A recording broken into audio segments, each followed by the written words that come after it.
Man. All right, beloved. Sorry.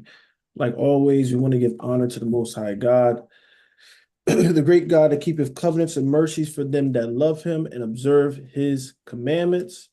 And then to his Son, who is our King, our Savior, our Prince, our Apostle, our High Priest, whom the Most High God used to reconcile us back to himself. And then everybody that's with us, elders, mothers, brothers, sisters, even the young children, uh, and those online that'll be joining us, all the partakers of the heavenly calling. We thank God for each and every one of you. Okay? Starting off, do we have any pressing questions before we dive into our chapters?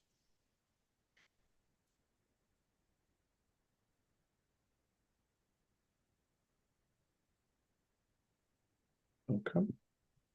All right. We are at Exodus chapter 33. Exodus chapter 33.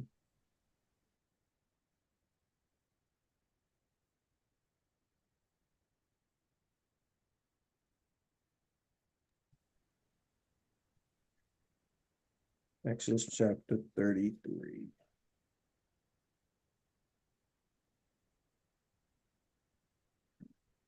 See what happened last chapter.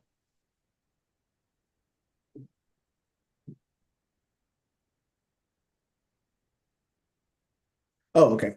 Yeah, so last chapter in chapter 32, remember Moses went up and he was with Joshua, and he's communing, Moses communing with the Most High, going up there, and he's learning about the commandments and all those things that's required.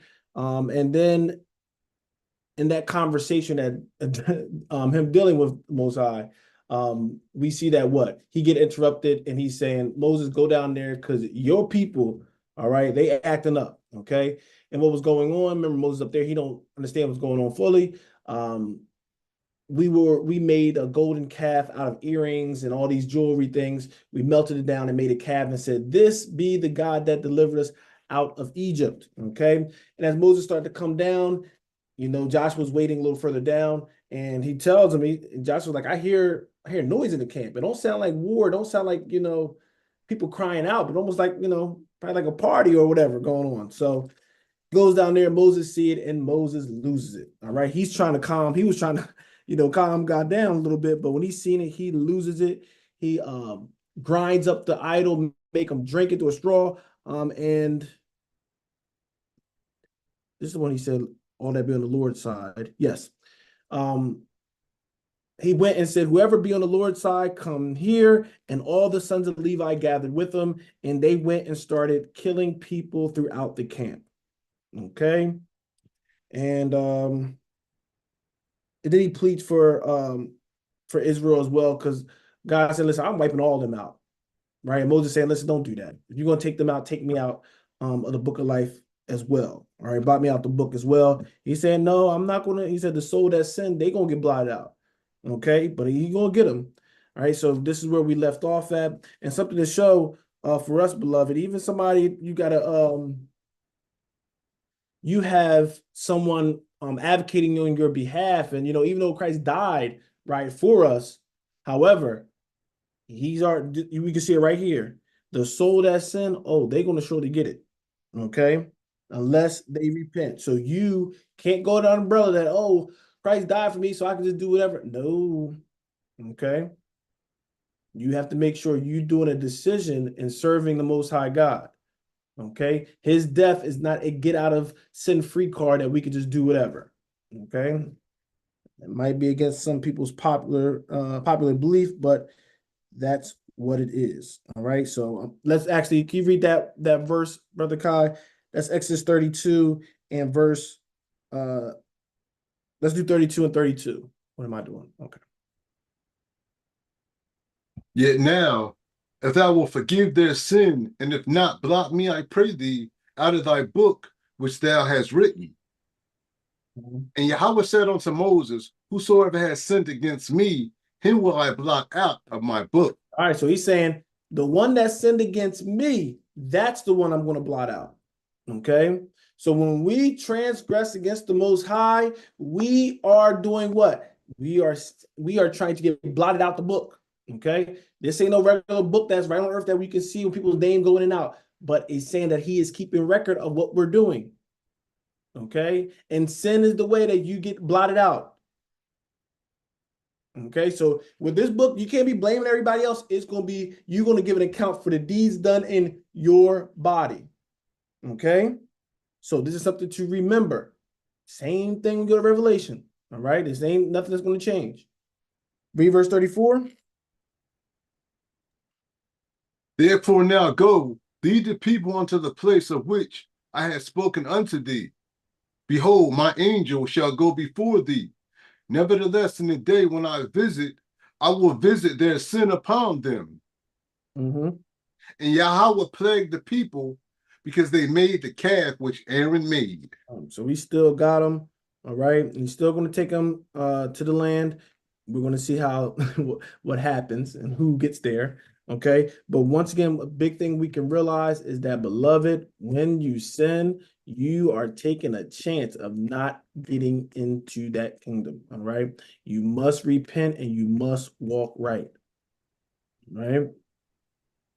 So we have been given a great opportunity through Christ that no matter what we did, if we believe in his son, right, and acknowledge him, and we do the things that is commanded of us through him, we going to be all right. Our name can be right back in there. But if we walk away, we will be blotted out. All right. And when you go to Paul, remember he talks about that blotting out, right? That transgression and blotting out and stuff. This is some of the stuff you can connect it to. Okay. All right. Let's go to, I think that's in Colossians 2 with the blotting out. All right. Let's go to the next chapter though, right? Because we got some reading to do. All right. Exodus chapter 33. Exodus chapter 33. If you got precepts, bring them out. Okay.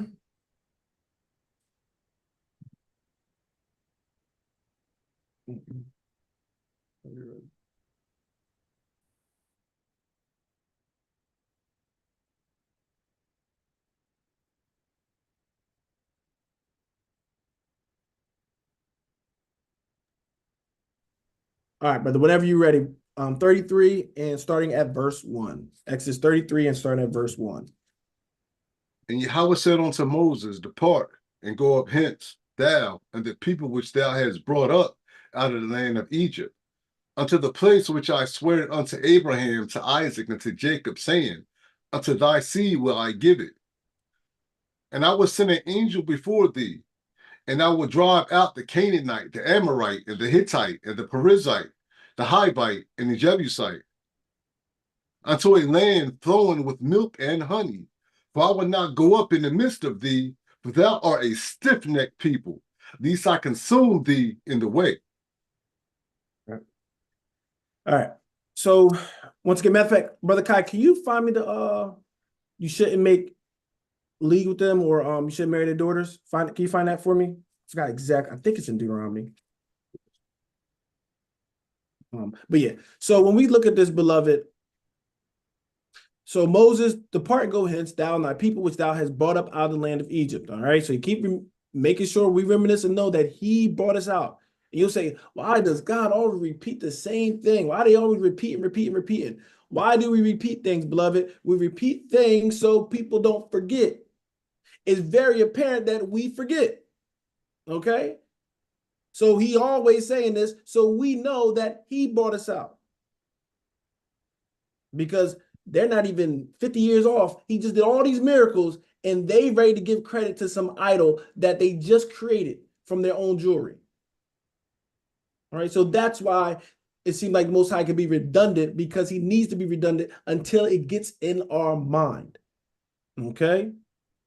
You mean I'm probably going to start being redundant with some of the same scriptures. So some of these things you hear it over and over, and what? It will start to be in your mind. Okay? And you can, call upon it, and it brings it back with certain situations. So the land, all right, brought about the land of Egypt. Remember, what was the whole purpose when we talk about in Genesis? There was a promise. We knew we was going to go into a strange land and be strangers in a strange land, but also there was a promise that what? We will be delivered out. A lot of people forget that. Why? Because there's a land he had set for us. Unto the land which I swear, I had a promise unto Abraham, to Isaac, and to Jacob, saying, unto thy seed will I give it. Okay?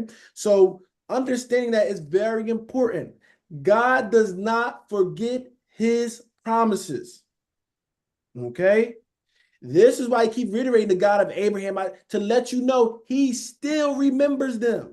He is still their God. He's still following through with the promises that he set for them. Okay. So he's saying, yes, he swore it unto Abraham. He swore it unto Isaac. He swore it unto Jacob. And it says what? Unto thy seed will I give it.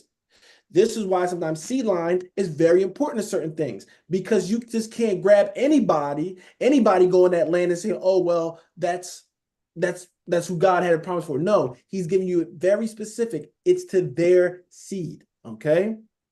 So that has not been fulfilled because their seed has not got in there. All right. So that's why he's taking them out of Egypt. Okay. And bringing them there. He is fulfilling the promise.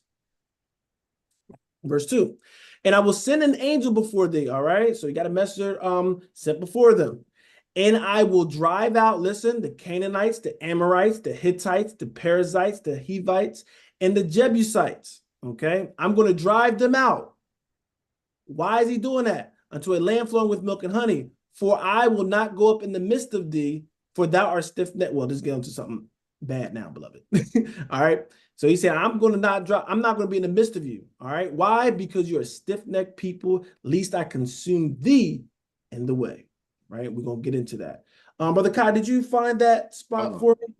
It's in Exodus 23 and 32, as well as Deuteronomy 7 and 2. That's the one I want, Deuteronomy 7. All right. Let's go to Deuteronomy 7 so we can see something. All right. Want to look at context. So remember the names, beloved. All right. Matter of fact, can we read that again one more time, Brother Kai? Can you read verse 2? Absolutely. And I will send an angel before thee, and I will drive out the Canaanite, the Amorite, and the Hittite, and the Perizzite, the Hivite, and the Jebusite. Why is he naming these nations specifically, beloved? Because there's more nations than this in the world or on the earth. Why is he naming these nations? Anybody know?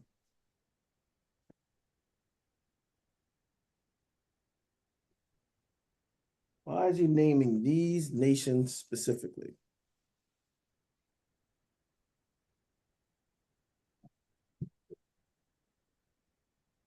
What's the context? What's going on? Why is he naming these nations? Why is he naming Egyptians? Why didn't he put that in there?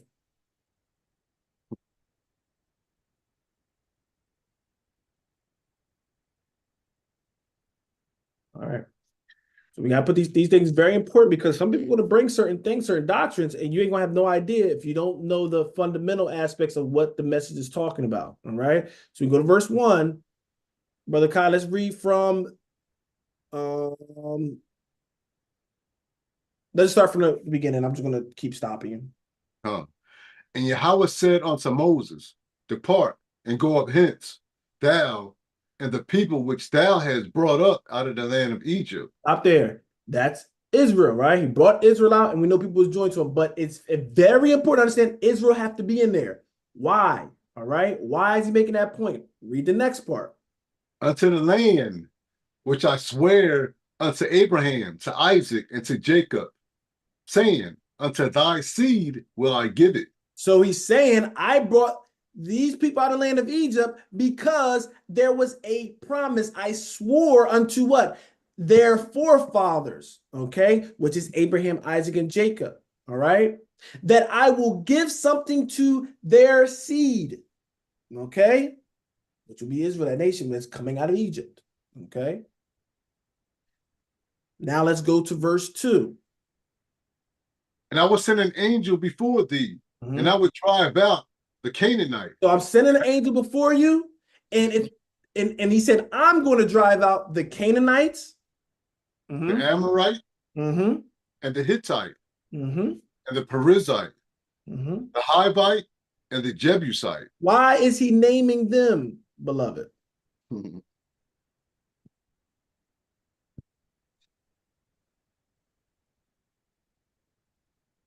ahead, Brother Khan. Because they are the inhabitants of the land of Canaan. Yes. He's telling you, I'm taking y'all out of Egypt because I'm fulfilling that promise that I swore to them that you're going to get into this land. The problem is that land is not unoccupied. That land got residents in there. All right. These are the nations that are the residents of that land. So guess what? Do y'all ever heard of a nation just saying, you know what? We've been living here. We've been, making our life here and everything. And now this nation's coming. You know what? We're just going to move out the way, let y'all have it. We're just going to find somewhere else to go. Y'all ever seen that, heard that? No. So he's saying, nah, I'm going to give it to y'all. But they ain't going to leave. But I'm going to drive them out regardless. Okay? So Mosai being a bully, getting them right out of there. Nope, I have this land for you. They just, they were just keeping it busy till it was the time. All right. But I'm coming, I'm going to lead it, and I'm going to get them right out of that land. All right. Because I promise it to you. And then he's talking about the land, how it flows with milk and honey. And then he's getting to that part. All right. But we're going to stop there. All right. Let's go to Deuteronomy 7. Let's start at verse 1. When Yahweh thy power shall bring thee into the land, whither thou goest to possess it, and has cast out many nations before thee, the Hittites. All right. So once again, what is he saying? God's going to bring you to this land so you can possess it because that's the promise. And he's what? He has to cast out many nations. That's all right. Same thing talking about. Now listen to some of these nations. Do these sound familiar? And the Girgashites, and the Amorites, and the Canaanites, and the Perizzites, and the Hivites, and the Jebusites. 7 nations greater and mightier than thou. I'm going to take them out. They're greater than y'all. Okay, he's making that known. So hopefully we can understand that God is fighting and doing all this stuff for us. It'd be a small thing if we was greater than them. We could just hurry up and just wipe them out. He said, "Nah, I'm going to take them out, and they're great. They're greater than y'all right now. All right, they well established. All right, let's keep going because that's not a period at the end of 2. I mean, at the end of 1. So let's keep reading. And when Yahweh thy power shall deliver them before thee, thou shalt smite them and utterly destroy them. Thou shalt make no covenant with them, nor show mercy unto them." All right. So even though the Most High delivered them to us, he still uses sometimes us as vessels. Okay. Even at the end, when Christ come back and we fighting, he uses us as the vessel. All right. So we will be, some of us being delegated to what? To fight. Because the nation's going to come up to try to attack us. He's using us to be able to fight, but we're going to have we're not going to have these bodies. We're going to be worried about getting killed. We'll have different bodies. Okay. But that's later on discussion. So he's saying with them, beloved, I just want to be fair with this. And when the Yahweh thy God shall deliver them before thee. Who's the them, beloved? Is this talking about everybody in the world? Nope. Every nation in the world? Nope. No. The them is who he just named. Comes out of Israel going here, grabbing something and being, not honest with the text. Right. Very specific of what he's talking about. It's not even hard. He's saying, with them, I'm going to deliver them. You're going to smite them. This wasn't a world crusade. This was you going into your land. I'm kicking the people out of your land. Okay? He says, thou shalt make no covenant with them.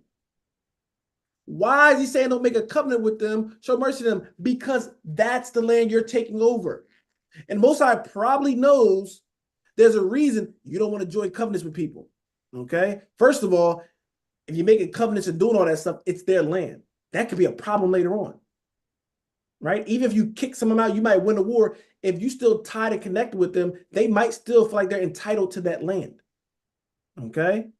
So we're not going to dive into all the multiple reasons why he's saying it, but he's saying with them, that nation, don't make a covenant with them. And when we get here, you're going to see why.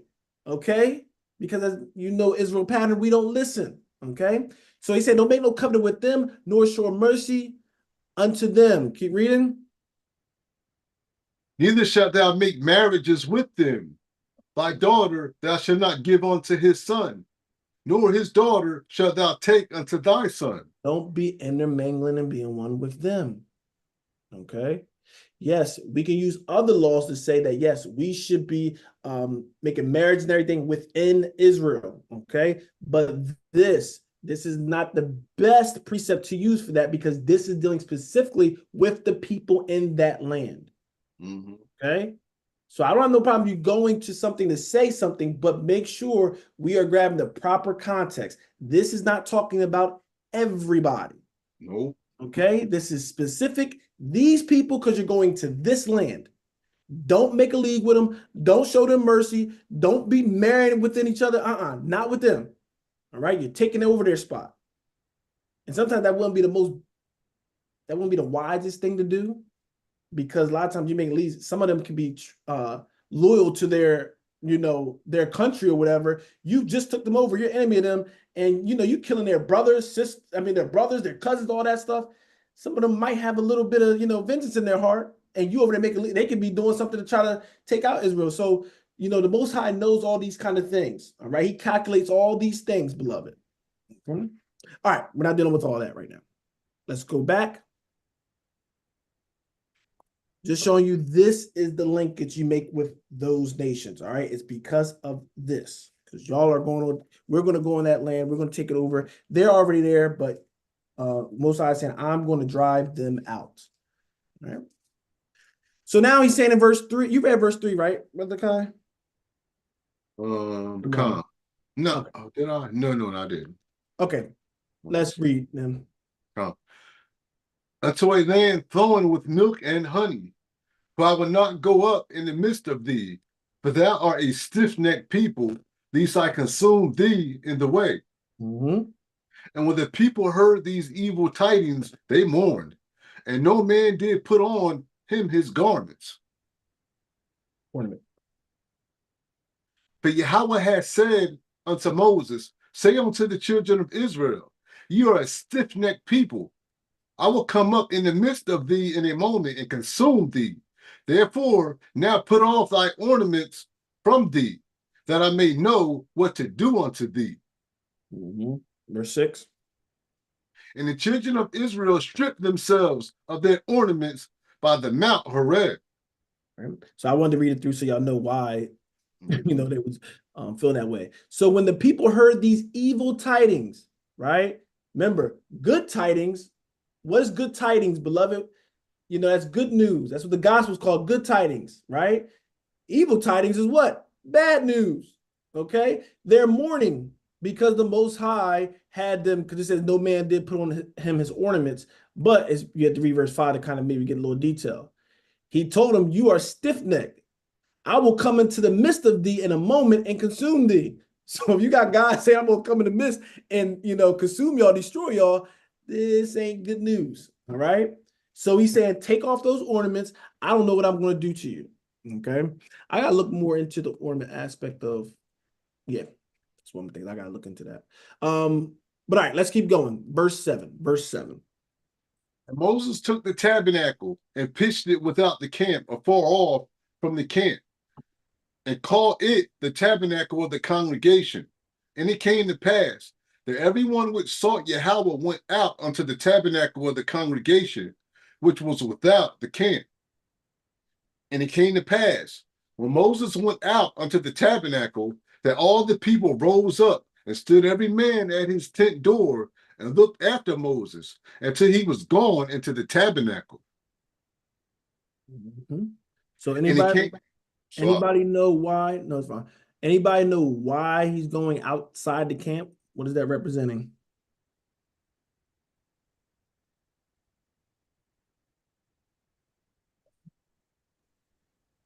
Is that representing sin leaving the camp, or no? Not sin leaving. So what was happening during that with that tabernacle? What would happen? Who would be dwelling there?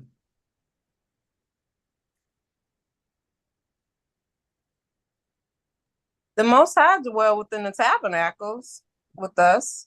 So if he's saying move the tabernacle outside the camp, what is he saying? Move the Most High outside this wicked camp. Because he's not going to be what? I'm trying to find the verse now. I just lost it.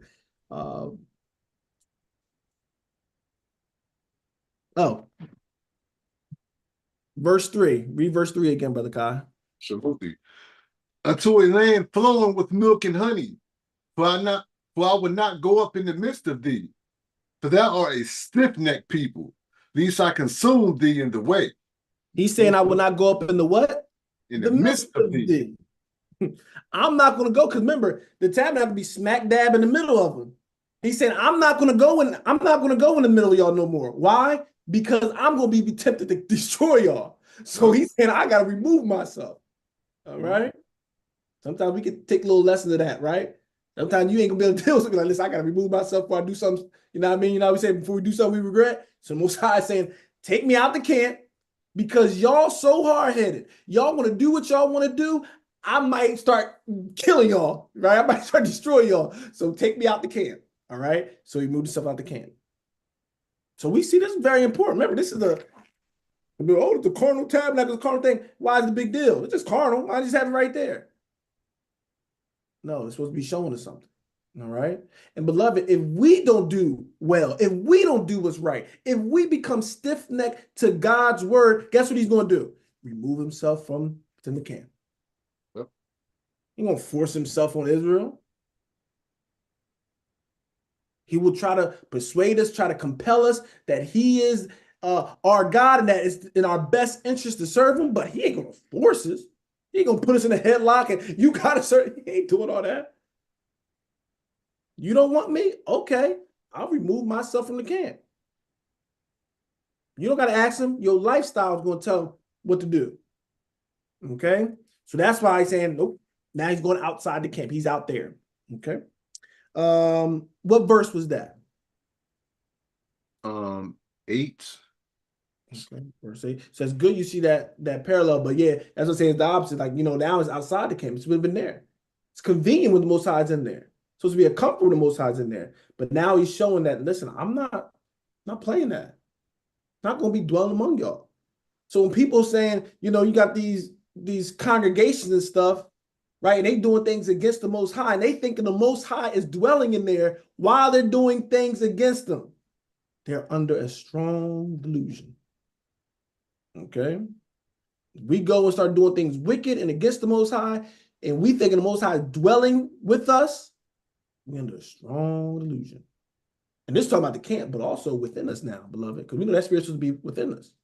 If you doing all this kind of sins and transgressions and iniquities, he is not dwelling in you. Make that plain for you. He's not dwelling in you. All right? What you need to do is repent, turn from your wicked ways. All right? And plead and cry out to him that he'll be merciful and come back with you. Okay? But we don't want to pollute, what the Most High has said he will do. He's not going to be dwelling while we doing wickedness. Okay? All right. You said verse 7 or 8. I'm sorry. I read 8. Okay. I'll read it again. Please. Okay, come. And it came to pass when Moses went out unto the tabernacle that all the people rose up and stood every man at his tent door and looked after Moses until he was gone into the tabernacle. And it came to pass as Moses entered into the tabernacle, the cloudy pillar descended and stood at the door of the tabernacle, and Yahweh talked with Moses. So he's dealing with them without the camp, and this is how he will go. Basically, Moses will show it. He will go into the tabernacle, and basically that's where Most High and him will communicate, and he'll come out and give the message. That's kind of like the routine they had. Okay. All right, so they'll go and see Moses go out, go in the tabernacle. All right, they ain't going there with him at that time. They looking at him going in there. All right, let's keep reading. Verse 10. And all the people saw the cloudy pillar stand at the tabernacle door. And all the people rose up and worshiped, every man in his tent door. And Yahweh spake unto Moses face to face, as a man speaketh unto his friend. And he turned again into the camp. But his servant Joshua, the son of Nun, a young man, departed not out of the tabernacle. All right. So Moses will go in there and remember that cloud, what that cloud is representing, that glory, that presence of God, so we can see. Okay. He was doing that so we can see that what? He was coming down and dealing with Moses. All right. But the Most High don't need no cloud. Don't start going in those Greek mythologies where they're traveling on cloud. Like, you don't have to think like that. He's trying to show a representation that we can see and realize, okay, he is dealing with Moses. Okay, Moses is that message. That's what we were supposed to be grabbing from that. Okay, so everybody be worshiping in their particular spot. And of course, Joshua, remember, he's being groomed up into being the next leader. All right, so he's a little closer, and you see they still kind of point him out. All right, but he departed not out of the tabernacle. Let's keep reading. Oh, I'm sorry, real quick. I'm so sorry. That verse 11, and Yahweh spake unto Moses face to face. That is not a thing where he's seeing the Most High face to face. We're going to even read further down and see why. What does face to face? What can that represent or mean? What does that mean? Talk to him face to face. This is very important as well. People will grab this.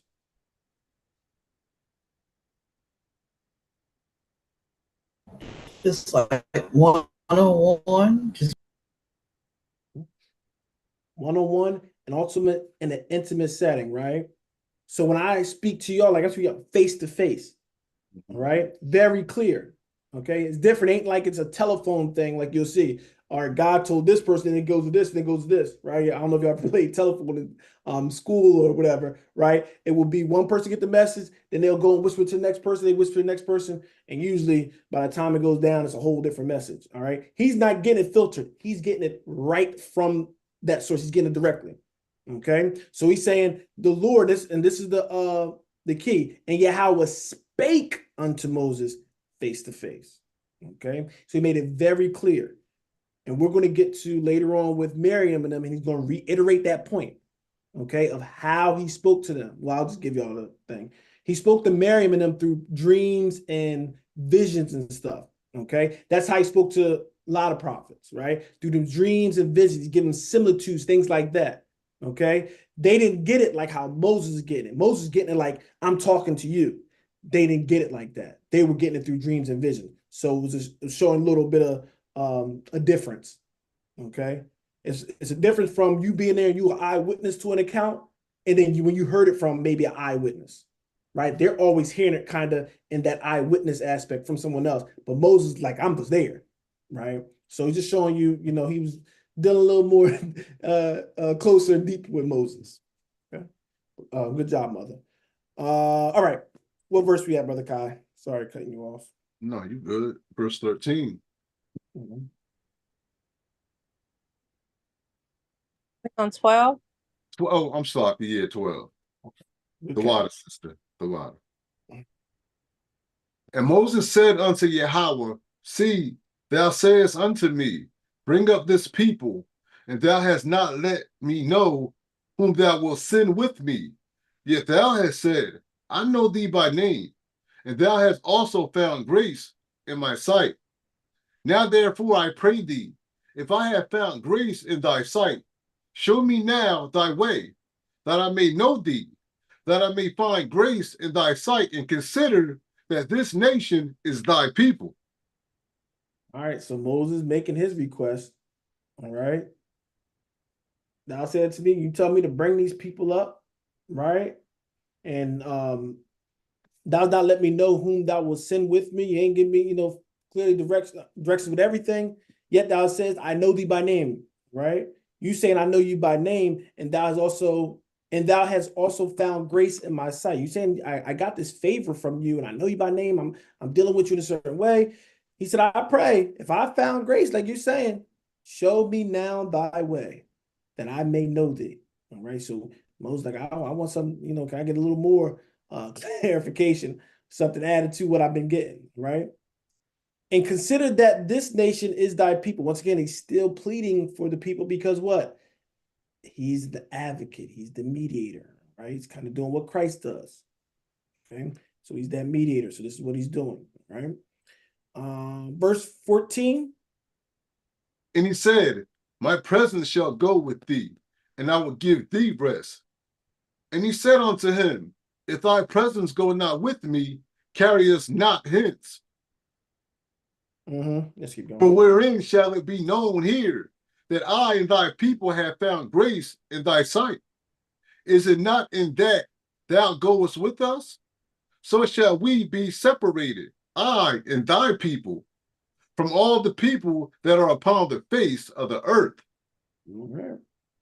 Moses saying, if your presence won't go with me, I don't want to go. No, that's the same thing. We should feel and think, Lord, if your spirit is not going to go with me, I don't want to go. Okay.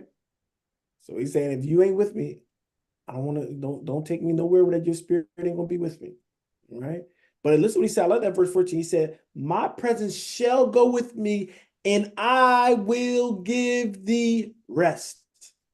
Right? So there's a rest, right? There's a natural rest, we're talking about the Sabbath and everything, but there's a rest when it comes to the Most High as well. Okay. Verse 16, and once again, thou goes with us, so shall we be separated. All right. The point with serving the Most High God, beloved, is not to fit in with this world. It's to separate from this world. You are supposed to be a peculiar people, a holy nation. There is nobody or nothing like you. We try sometimes to fit into this world when the Most High is his anointing is not of this world. Okay. So do not be shocked when you're being ridiculed, when you're being ostracized, when you're being, talked about and persecuted and all those things. That's going to happen because what? It's a sign that you are not of this world. Do not try to go down to people's level to comfort them, because they don't find comfort that you are different from them. And it's a little irritation that happens within their spirit. Keep that irritation there, because if they will follow that irritation, they will seek that irritation, they will see the same thing that you have found. And that's God's spirit. And hopefully, if the Most High be merciful, he will allow them to experience the same thing. But sometimes we feel, and I get it, we don't like to make people feel uncomfortable. All right? But, beloved, when they are righteous, and we want them to feel uncomfortable. But sometimes we don't want to feel uncomfortable, so let's go and kind of try to blend in with them so, we be accepted. They don't feel this way. No. Our goal is to get them to the Most High God. They don't need to be feeling like everything's good when they being hellions and doing everything contrary to him. Okay? So he separated us for a purpose. You are the light. Stop dimming your light for people that's in darkness. Now, how does it go? All right, Brother Kai, let's keep going. And Yahweh said unto Moses, I will do this thing also that thou hast spoken, for thou hast found grace in my sight, and I know thee by name. And he said, I beseech thee, shew me thy glory. Right, and he said, I know you. I'm going to get that one point. I know you by name. Okay. That's where it gets, it's an intimate thing. I know you by name. Right? You're like, who's that? So, it's like, I know them through somebody, it's like, you don't really know them. Like, no, I know this person. This, you know what I mean? So when I say no, I know thee by name. Okay. And this is what we can get to, beloved. If we submit to the Most High God, he will know us by name. I'm sorry. Keep going, brother. Verse 18. And he said, I beseech thee, shew me thy glory. And he said, I will make all my goodness pass before thee, and I will proclaim the name of Yahweh before thee. And I will be gracious to whom I will be gracious, and will shew mercy unto whom I will show mercy. So I want to grab that one part. All right. I will make all my goodness pass before thee. I'm laughing because when you see what he sees, it's kind of funny. All right. So he said, I'm making my goodness pass before thee. He is not going to see the Most High as his form, because remember, Most High is everything, and he's in any and everything. Okay, so he can't see it literally, but he's going to say, I'm going to show you some goodness. I'm going to show you something that you will be able to say, I felt the experience. Okay. All right. Let's keep going. Verse 20. And he said, thou canst not see my face, for there shall no man see me and live. Mhm. And Yahweh said, behold, there is a place by me, and thou shalt stand upon a rock. And it shall come to pass, while my glory passeth by, that I will put thee in a cliff of the rock, and I will cover thee with my hand while I pass by. And I will take away my hand, and thou shalt see my back parts, and my face, Salakia, but my face shall not be seen. So basically, he put him in a like a little wedge. You know, some of the rocks got the head like a wedge in there. Put him in there. He said, "I'm going to pass by, but I'm still going to cover.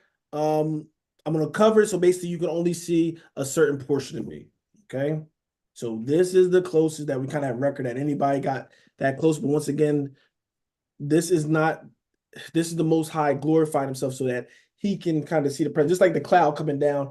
It ain't that he's a cloud, but it's just showing you that kind of presence. He's just making his presence being known to Moses, all right? But Moses cannot now draw the Most High and give him a little thing. Remember, he's saying, I don't want nobody to get a similitude. I don't want nobody trying to paint or picture or imagine me like anything in this earth because I'm nothing. I'm bigger. I'm broader than the earth. I'm broader than the universe, okay? So if God is bigger than the universe, okay, how can we now cramp him into this little spot where Moses is at and saying he saw him? No, beloved. Okay, so he's just showing him something that he can witness, that he can, have a testimony for himself. Okay. Brother Kai, what you got? I just want to add also, the Most High knew that Moses wasn't going to make no similitude, but Moses was also the writer of this. So if he would have put what the Most High looked like, generations after him, would have drew up a picture or an image of the Most High, So I just wanted to add that, beloved. A good point. Good point. So if you see anything where they doing some drawing and saying God look like this, that is blasphemous. Okay. I don't care if they shown him black, that is black. Don't put him as anything. Okay. Now Christ, that would be something different because he had a suit, he had the flesh. So he had something that where you can draw and say this was him in the flesh, right? But the Most High don't have nothing like that. Okay, so we never put an image of the Most High. Okay, he don't have nothing that we want to equate it to. Okay? And there is a verse I know a few chapters back I did bring it up, but there's a verse where he talked about that's why in the mountain when he was given like the commandments, he said y'all never saw anything. He said I didn't give y'all no similitude. Y'all just heard my voice, and that's the purpose. I just want y'all to hear a voice. If y'all would have saw anything, y'all would have start making something just like they made that golden calf without nothing, right? Think about they seen a piece of how God's image would be. They would have been what? Performing everything to look just like that, right? That's why he's saying, I know how men is, so I ain't even going to put it out there. All right, I ain't going to put nothing close because I don't want y'all even trying to gravitate to anything. Just listen to my voice. Okay, that's all you need. You just need to listen to my voice. All right.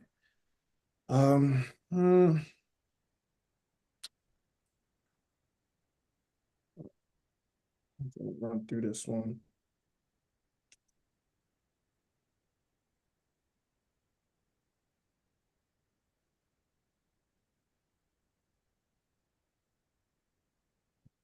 All right. We'll go through this one because I think I gave Sis 35. All right. What you got, Sister Team? I'm sorry. That put me in the mind of Psalms 91. When he said, it shall come to pass while my glory passes by, that I will put thee in the cliff of thy rock. Psalms 91:1. I got my bird.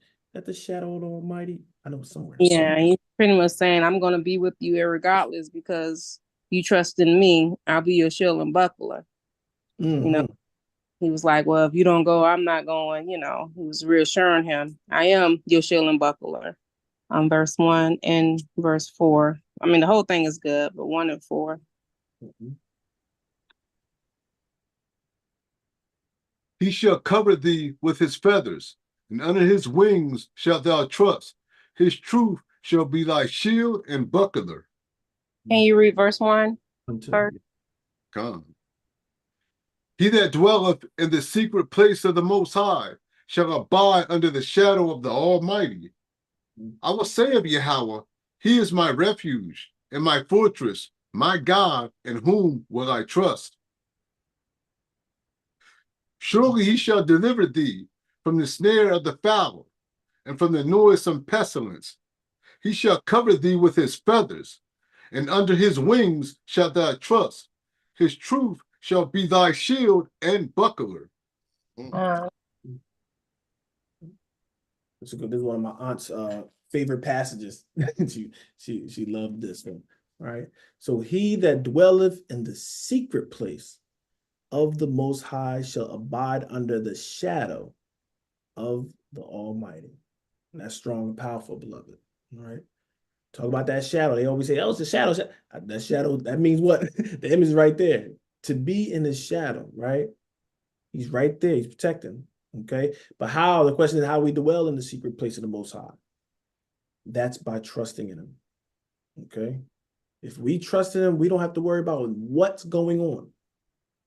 And I know I might seem carefree with certain things, but that's what I desire to be, right? Because I'm dealing with a God that controls everything. If you really believe your God controls everything, beloved, why are you worrying about anything? I don't care what everybody doing all over the world. My God controls everything. If anything's going to happen, I know he allowed it to happen to me. I'm going to cry about it. If he want me to be spared, who can harm me, beloved? But we have to get our mind into that secret place. As being in his spirit. All right. We all experienced it one way or another. There's times where you don't care. It's almost like I don't care. You just fearless. You just feel like you can't be. That's that spirit of the Almighty. It's bringing you that peace, that comfort. In situations where people be like, man, you should have been worried. You should have been scared. How the heck can you? Why you think like that? Why are you so calm? Because you're in a secret place. A place where they don't know about. They read about it. Some of them read about it, but they haven't experienced it. But you can get into the spirit where it's that way. Where everything can be tearing up and burned down around you, but you in perfect peace and perfect harmony. All right. All right. Good precept, sis. All right.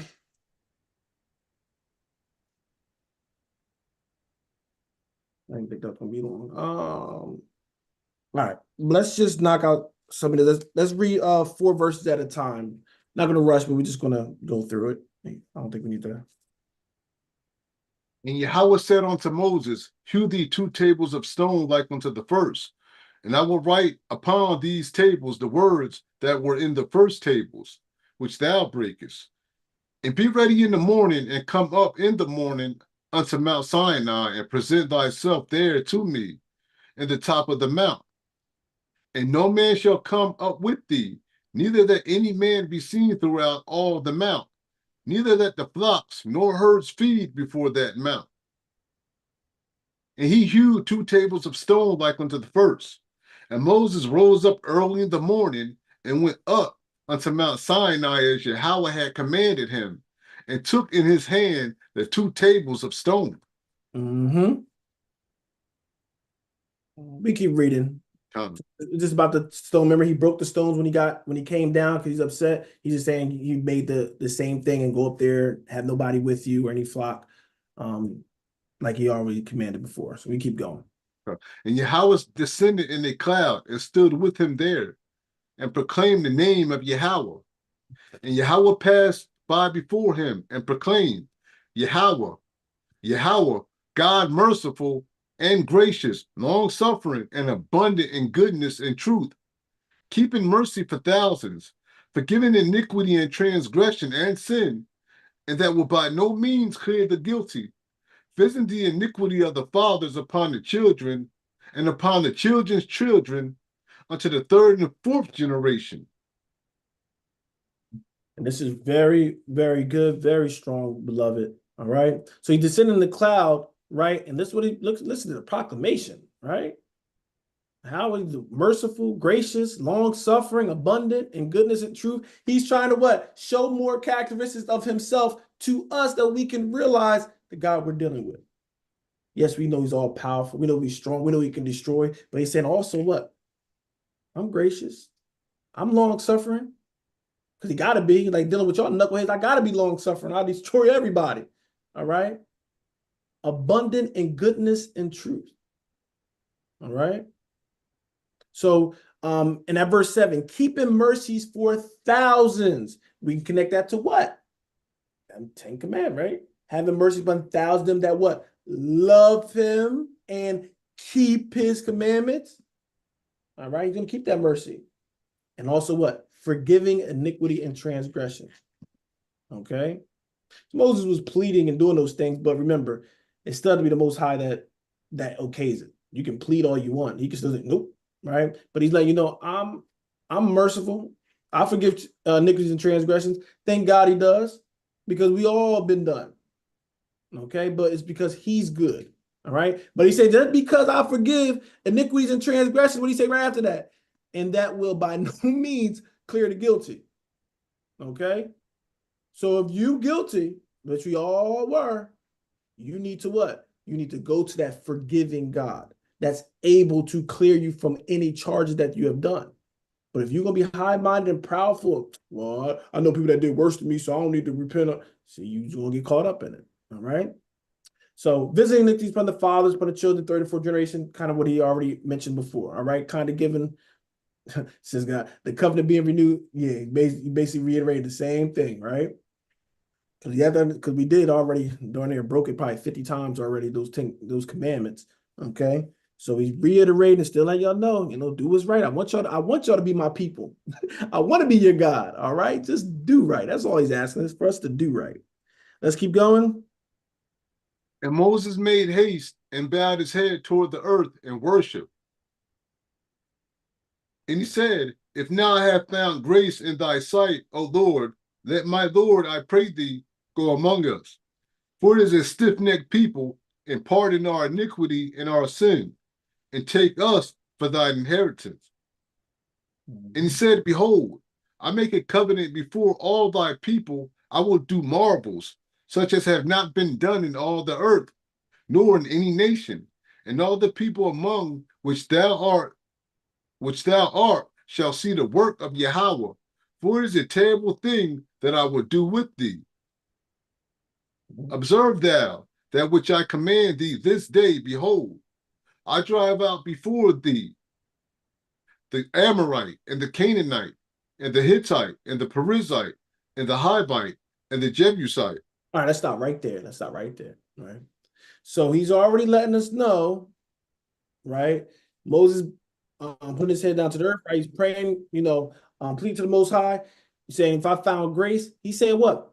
I know they stiff-necked, all right? It is a stiff-necked people. I know. I've been dealing with them, Lord. I've been crying to you almost daily because how stiff-necked they are. But he's saying, pardon their iniquity, all right?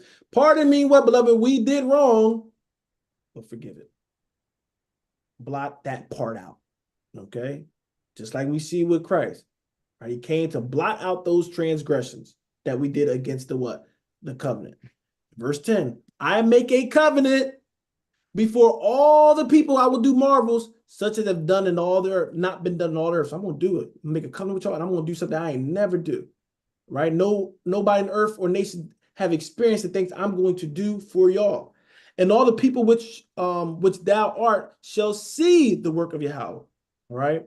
For it's a terrible thing that I will do with thee. So terrible cannot be like something like on a big scale. Right. So, but also he's using us to do certain things as well that can appear terrible to others as well. All right. So he's saying, observe that I command thee this day. So once again, he's reiterating these things because what? We messed up. So apparently we needed a refresher. All right. So he's basically doing the same things. And now he's saying, I'm going to drive out those nations once again. All right. Read verse 11. Let's listen to this. 12. I'm sorry, 12. Take heed to thyself, lest thou make a covenant with the inhabitants of the land, whither thou goest.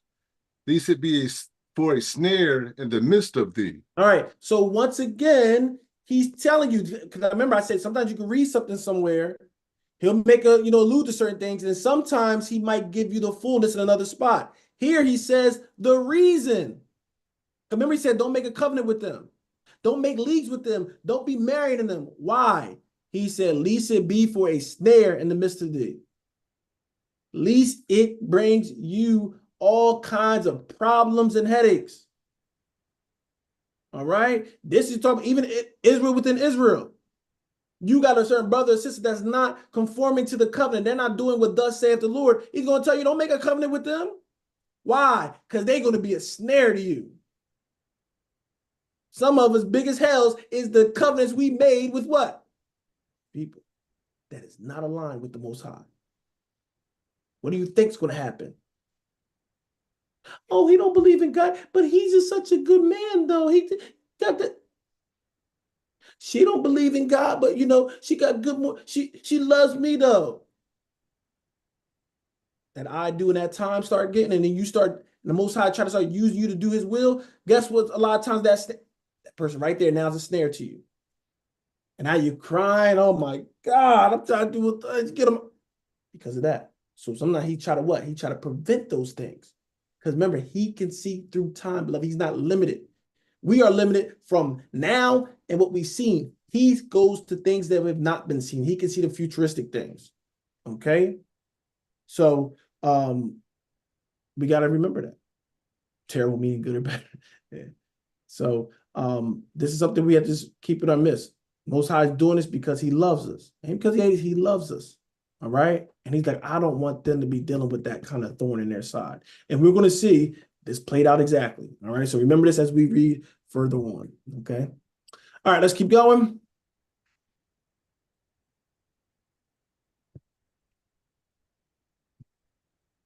Take heed to thyself, lest thou make a covenant with the inhabitants of the land whither thou goest. Lest it be for a snare in the midst of thee. For ye shall destroy their altars, break their images, and cut down their groves. For thou shalt worship no other God, for Yahweh, whose name is jealous, is a jealous God. Lest thou make a covenant with the inhabitants of the land, and they go a horn after their gods, and do sacrifice unto their gods. And one call thee, and thou eat of his sacrifice. And thou take of their daughters unto thy sons, and their daughters go a horn after their gods, and make their sons, thy sons, go a horn after their gods. So you see, I giving a lot of details of why he don't want us dealing with them. Saying because they going to be, listen, they got full-fledged idolatry. They're not giving that up. See, some of them will leave their parents. Some of them can leave certain things, but that idolatry, that stuff be rooted in a lot of them, and they're not giving that up. Right? Some people will leave. They can sometimes leave their parents. I'm going to go and be my husband, but they're not leaving. That Christmas is stronghold on them. That puts have a stronghold on them. Right? So he's saying, when you go in there, y'all got to destroy all this stuff out. Okay? They ain't going like that, beloved. You destroying their idols. Okay? So when he going in there, I want you making a covenant. It's going to be problems. Why? Because you're going to be destroying their idols, the images, and cutting down their groves. Okay? And then what? For thou shalt worship no other God. So he's taking the temptation right out. Love, sometimes we like to flirt with the temptation. No, he said destroy it. Okay, I don't even want it up because I know what y'all gonna do. Y'all gonna see this image, you're gonna walk past it, then you're gonna say, I wonder what that God is for. Ask somebody, they're gonna tell you what that God represented, and you're gonna be stupid enough to serve that God that couldn't even protect them. You so stupid that you're gonna serve their God. And that's what we do. Some of us, we know some of them holidays you put on us. You got a lot of your kids tell them that some obese fat man is coming down chimneys. Some of you don't even have a chimney, but he only coming down chimneys. He knows you're good or bad. He knows everything you're doing. You put him on a high stature, beloved. God. You put him on God status, he knows what everybody's doing, good and bad. He can travel the whole world in one night. Hmm? Think about how crazy that is. And what's crazy is we have to teach the children that lie. And the children be asking sensible questions. And you got to lie to them and say, this is of God. So I got to do wicked that good may come. See how your mind got to be so warped and round about it? This is why I say you got to destroy it. I know some of us might have did it on here. It's all right. You know, it happened, beloved. But I want you to understand this is how sin and getting away from God can get you to. Right? You're going to lie to them, program that lie for them to observe and honor, and then you're going to beat your kid for lying. Where they get the lying from? You. You reinstill the lying every year. Then you try to throw Christ in it. All right? So, beloved, the Most High is doing these things. He want to destroy these falsehoods. All right? Some of them has been instilled in us. Okay? This is what captivity does. Okay? This is what being disobedient does or do. All right? Let's get my English. All right? So, be mindful of why he's doing these things, why he tell you to do certain things. All right? Sometimes he tell you to cut somebody off or get away from them. Sometimes you got to do it for your own soul. Okay? Because he's looking and saying, nah, I don't want my daughter getting messed up because of that. I don't want my son getting messed up because of that. Okay? So he's saying destroy it. And then verse 15, least I'll make a covenant with the inhabitants of the land. You're going to make a covenant with them. All right? And this is part that serve two masters. Okay? What he say? You're going to what? You're going to have to honor one and you're going to basically trade on one, disregard one, right? You can't serve both of them. How the Most High has set this covenant up, you're going to have to serve him or we'll just say the devil, whatever that can pass up, all right? Either you're serving him or you're serving someone else. You can't do both. That's how his contract is set up. Now, Satan will put his little contract to make it seem like you can do both. It doesn't work. His contract is set up that it can't blend with no other contract. Okay? His contract has no mate. So I said my book don't have no mate to it in Isaiah. Okay? So we cannot mix it with other things. Thou make a covenant with the inhabitants of the land, and they go a-whoring after their gods, all right? Because they have their gods, because they didn't submit to our God. They have their gods, and do sacrifices unto their gods, because this is what we do. Some of us might not even heard about some of these holidays. At the time, we didn't know about this Christmas, this and that, and you don't know Halloween. You heard about it, you joined yourself with them, and then you start what? Sacrificing and doing the things that. And you don't even know how it started. Well, I do this tradition because I was taught this tradition. Well, I was taught this tradition. And you go further down, they start to think it's a fact because we just been doing it for so long. But nobody ever goes and say, let's backtrack to where it came from. If the core, the root, it didn't start in the Bible, but where did it come from, beloved? And that's what we are getting to, beloved. We going back to holiness and righteousness, saying, I want to build my foundation of whatever I do from the truth. All right? Let God be your God, beloved. All right? And one called thee, and thou eat his sacrifice. All right? So one going to call you, oh, join us and everything, and you're going to be over there feasting and doing the sacrifices unto their gods. All right? And you're going to take their daughters, they're going to take your sons and make thy sons go a-whoring after their gods. And this is why I say, another reason. You over there dealing with these people that's not in the covenant. Now you have children with them.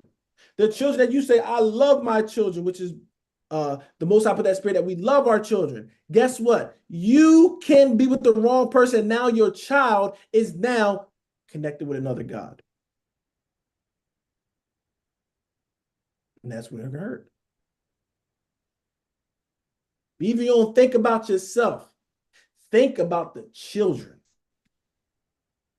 Okay? But we can stop this generational curse. We talking about every other generation. Stop the generational curse of not serving the Most High God. It's going to take some work, because we've been serving and doing a certain lifestyle against God so long that it's going to seem weird. It's going to seem like you're walking on your hands and, you know, your face going to be tilted. It's going to feel very awkward. All right. But with the power of the Most High God, it will become natural in a lifestyle the more we trust and stay in his word. Okay. But we got to get our children back because they have been sacrificed to these gods. Okay. And we can get them back. But we got to clean up ourselves first. Then we're going to go and get all of them. All right. With the power of the Most High God. Let's keep going, Brother Kai. Verse 17.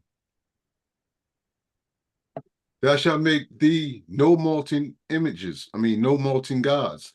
The feast of unleavened bread shalt thou keep. 7 days thou shalt eat unleavened bread, as I had commanded thee. In the time of the month Abib, for in the month Abib thou camest out from Egypt. And that all that openeth the matrix is mine, and every firstling among thy cattle, whether ox or sheep, that is male. But the firstling of an ass thou shalt redeem with a lamb, and if thou redeem him not, then shalt thou break his neck. All the firstborn of thy sons thou shalt redeem, and none shall appear before me empty. All right. So right there, don't we find it such a coincidence that he's talking about going and whoring yourself with these other gods? In verse 17, he says, thou should make no molten images, right? He talking about whoring with other gods. Isn't it ironic that then he goes right into his feast? Why is that so crazy? Because we will join and do the things of these other gods. We will serve their holy days that they call holy days or holidays, right? But really holy days, they're saying. Serve their God. He give you all these verses saying, don't serve their God. Don't make unions with them, covenants with them. Don't make nothing with them. And then he's giving you what? These are the things I said for you to do. Observe me, honor me through these. Okay? And that shows a transformation, beloved. You want to know what transformation? See if you were somebody that was doing Christmas and Halloween and all that stuff, and you gave that up and now doing these things of the Most High, these feasts of the Most High, you made a transition. Okay? Don't just stop with that transition, but that's a big step. All right? Give yourself credit. There's a lot of people that can't do that. You didn't just put that down. You put that down and then what? You start to walk towards the Most High. Okay? And this is where the Most High can deal with you. He can start opening your understanding. Okay? He can start to teach you what is pleasing in his sight. All right? So we thank the Most High for that. All right? That's something to acknowledge and praise the Most High God for. All right, what verse we at? Verse 21. All right, let's keep going. 6 days shalt thou work, but on the 7th day thou shalt rest. In earing time and in harvest thou shalt rest. And thou shalt observe the feast of weeks, of the first fruits of wheat harvest, and the feast of ingathering at the year's end. Thrice in a year shall all your men, children, appear before the Lord God, the God of Israel. You keep going. For I will cast out the nations before thee, and enlarge thy borders. Neither shall any man desire thy land.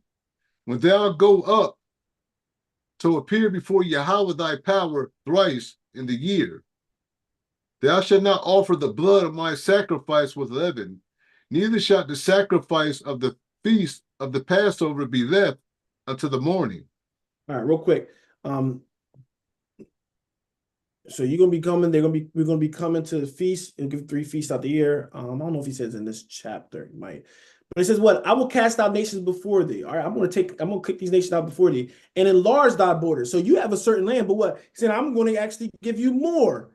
Neither shall any man desire thy land. So he's gonna do it where what? When you going up, do these things, nobody's gonna be over there attacking you and trying to take your land. Oh man, they going up to the feast, man. This is the perfect time to do it. You ain't never think about that, right, beloved? If I know the culture, that'd be a perfect weakness. Think about it, we got this big old thing. I have to do is calculate when they're going. All right, this time all the men are going to Jerusalem. It's the perfect time to attack. They're most vulnerable on the outside. But he's saying, I'm going to give you that protection. When you're doing what I'm doing, it's going to protect. And they're not going to have that desire take over at that time. Okay. All right. Just want to make that point. But go ahead. A lot of stuff you should kind of know. But I ain't gonna keep expounding on everything. What verse you at, brother? Verse 26. All right, let's keep going. The first of the first fruits of thy land thou shalt bring unto the house of Yahweh thy power. Thou shalt not seethe a kid in his mother's milk. And Yahweh said unto Moses, write down these words, for after the terror of these words I have made a covenant with thee and with Israel. And he was there with Yahweh 40 days and 40 nights. He did neither eat bread nor drink water. And he wrote upon the tables of the words of the covenant, the 10 commandments. And it came to pass, when Moses came down from Mount Sinai with the 2 tables of testimony in Moses' hand, when he came down from the mount, that Moses wist not that the skin of his face shone while he talked with him. All right. So once again, he's coming, and beloved, yes, he's bringing the 10 commandments. All right. Once again, that's not saying that's everything we need to do. Remember, he is holding these stones. If he put all these commandments that we got on some stones, Moses is going to have to be like the hawk to bring them all down the mountain. Okay. Our God is practical. Right. Get the 10. That's when he gave to he spoke out loud. All right. And if you understand the 10, it will encompass the rest. Okay. And once again, he was fasting. All right. He didn't eat bread or water for 40 days. All right. And then now he's coming in his what? It said his face is starting to shine. All right. He came down and men could not receive that glory. So think about this. You just being in the presence, your face is starting to glow like this. Okay. So we see other, going to other readings in the prophets and stuff, talk about the righteousness and the righteousness being bright in comparison to the stars and all those kind of things, right? That is, showing a little manifestation of when we're in the presence of God, right? That glory that's shining upon us. Right? There is a scripture that talks about, I don't know where's that, I think it's in Psalms somewhere, but even with wisdom, it will make your face to shine. So some people will correlate it to that. Okay, that if you're in the presence of God, that spirit on you, that wisdom. So some people will say that can attribute to it. Okay, I just don't know exactly where that scripture's at. All right. And they were afraid when they seen this thing, brother, what did they? This is something like, whoa, never seen that before. That's something crazy. He's shining. He's actually bright to our eyes. All right, think about how bright that is, beloved. Okay, let's keep going. Let's keep going.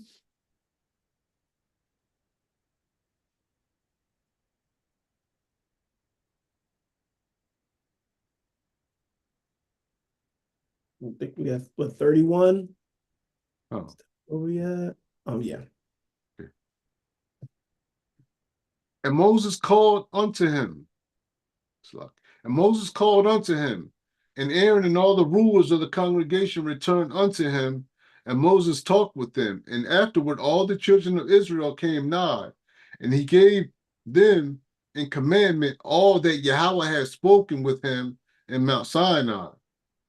Hold it. Because some people just saying he gave him the 10 commandments. What he said, he spoke to him what? All that Yahweh has spoken to him in Mount Sinai. All right. How long was he up there, beloved? 40 days or 40 nights. You think he just got the 10 commandments in 40 days and 40 nights? All right. He's getting a lot of instructions. All right. So with that, he passed it down to the leadership. Okay. So he's expounding to them. But keep going. Let's finish it up. Until Moses had done speaking with them, he put a veil on his face. But when Moses went in before Yahweh to speak with him, he took the veil off until he came out. And he came out and spake unto the children of Israel that which he was commanded.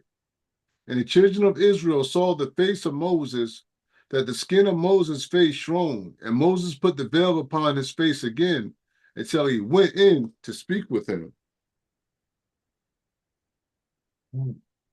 So he he was so bright he had to put an actual veil to cover it. Now, beloved, once again, this is something that we can correlate. Remember when Paul's talking about, we talk about the head covering, stuff like that. Remember, he was putting a veil around the people, but what did he do when he was coming before the presence of the Most High?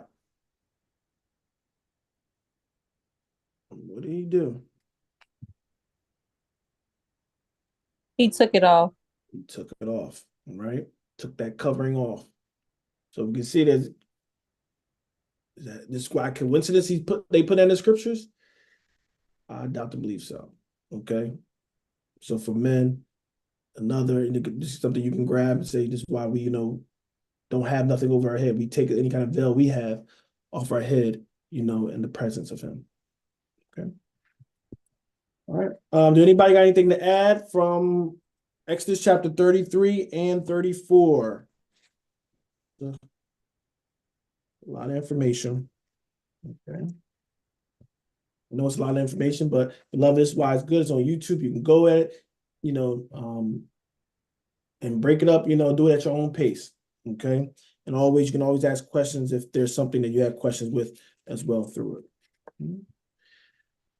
If there is no questions, right? If there is no questions, we will close out, right? Let's close out for those that's online. All right, those online, we will say shalom.